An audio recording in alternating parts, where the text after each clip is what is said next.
I remember on multiple occasions working in the library, jamming out to some heavy techno.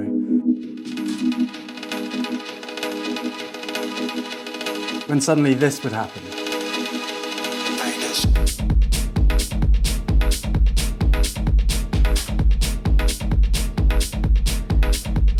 Let's play that again. The tune would drop and I'd get the shivers. I'd look around embarrassed to see if anyone had noticed. My first thought would be that I'm cold, but then I think to myself, I've been wearing this for hours and I've been fine. Then it clicks. I realise it was from the music. I get really excited. I'm like, whoa, yeah, that was awesome. Every time this would happen, I'd get such a buzz from it. I couldn't believe it was from the music. If you guys ever experienced it as well, you'll know what I mean. It feels like a wave of pleasure running over your skin. But it's not just the shivers. Music can also give us goosebumps, can make our stomach knot up and our heart race.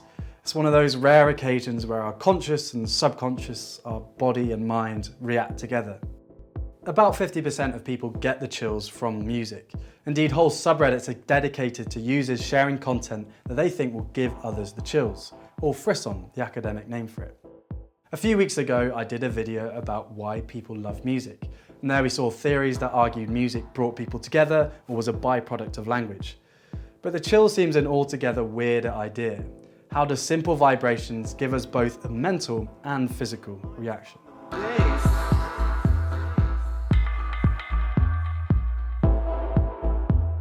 Shivers and goosebumps are the body's reaction to cold or stress. We got this from our furry ancestors.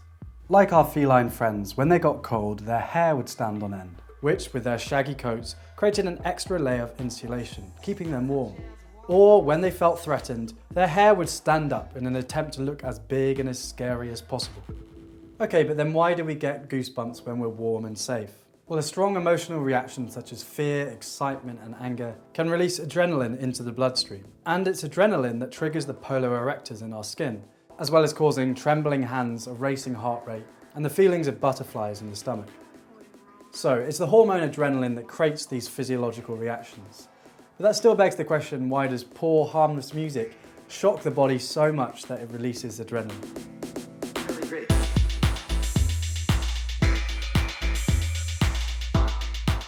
Well, goosebumps are most likely to happen when something unexpected happens, and music has a lot of unexpected moments. There's a massive drop, a new instrument enters, the volume suddenly dips, or there's a key change. The body loves predictability, so anything surprising stimulates alarm. But this fear quickly subsides as our brain realizes, hey, it's just music. And this contrast in experience causes mental ecstasy, a release of adrenaline, and your goosebumps. According to Oliver Grew, whether or not you'll get the chills from music depends on your interpretation. The harder you listen, the more meaning you find from the sounds, the more likely you are to be able to get the chills.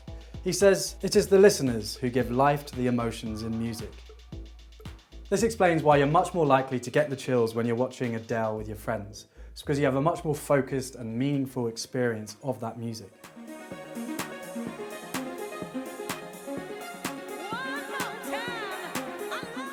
So there you go, music takes our body by surprise, triggering a release in adrenaline, which in turn sets off an evolutionary trait from when our furry ancestors got cold or scared. This again comes back to how music can change our emotions. If I'm having a bad day, there's nothing better than putting on some sad songs and lamenting life. Or if I'm going on a run, then putting on some motivating music that makes me run that much faster. So next time you're feeling down or you need a boost, put on some music, and you may even be lucky enough to feel that tingling sensation running down your spine. I've been at the grandparents' house this week, hence the change in background. It's been lovely. I've been drinking cups of tea and watching Countdown. Okay, so over to you. Have you had frisson in a weird place before? Let me know in the comments. The second tune of the video was done by a friend of mine. His SoundCloud link is somewhere. Do all the liking, sharing, subscribing stuff if you'd like. Hope you enjoyed the video and I'll see you next week.